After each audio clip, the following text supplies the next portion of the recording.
వచ్చే ఈ 3వ తారీఖు 4వ తారీఖు 5వ తారీఖుల్లో ఆయా మండలాలలో ఆయా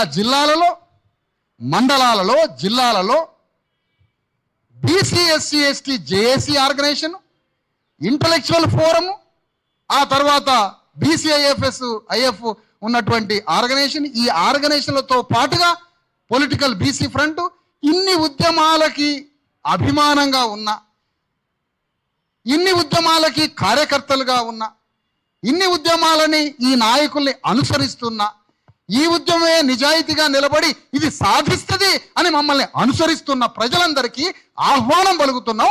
రేపు మండలాల్లో, జిల్లాలలో, కేంద్రాలలో, కలెక్టరేట్లకి, MROలకి, గవర్నమెంట్ ప్రభుత్వ ప్రతినిధులైన మండల్ రెవెన్యూ ఆఫీసర్, తహసీల్దార్, జిల్లా కలెక్టర్ గారులకి ఒక విజ్ఞాపన పత్రం 9th షెడ్యూల్లో 42% రిజర్వేషన్ల చట్టాన్ని పెట్టమని ఒక రిప్రజెంటేషను వేలాది మంది కార్యకర్తలతో వందలాది మండలాలలో 33 జిల్లా కేంద్రాలలో ఒక రిప్రజెంటేషన్ ఇవ్వాలని నిర్ణయాన్ని చిరంజీవి గారు ప్రకటించారు.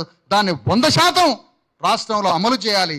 మన కార్యకర్తలందరినీ ఈ సందర్భంగా వేదిక మీద నుంచి ఇందులో విస్తృతంగా కార్యకర్తలు పాల్గొని రాష్ట్రం అంతా విజ్ఞాపన పత్రాలు ఇచ్చేటువంటి రిప్రజెంటేషన్ ఒక ఇవ్వడంలో భాగస్వాములు కావాలని మరొకసారి ఈ సందర్భంగా కోరుతాను.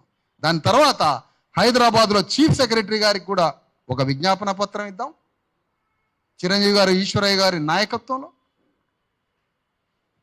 చీఫ్ సెక్రటరీ గారి దగ్గరికి పోయి దాని గురించి సంపూర్ణంగా మాట్లాడి వారి నాయకత్వంలో ఒక రిప్రజెంటేషన్ ఇచ్చి ఆ తర్వాత 6వ తారీఖు అయిపోతుంది ఆ రిప్రజెంటేషన్ల పర్వం. 3 నుంచి 6వ తారీఖు వరకు మండల MRO దగ్గర నుంచి చీఫ్ సెక్రటరీ వరకు రిప్రజెంటేషన్స్ అయిపోతుంది.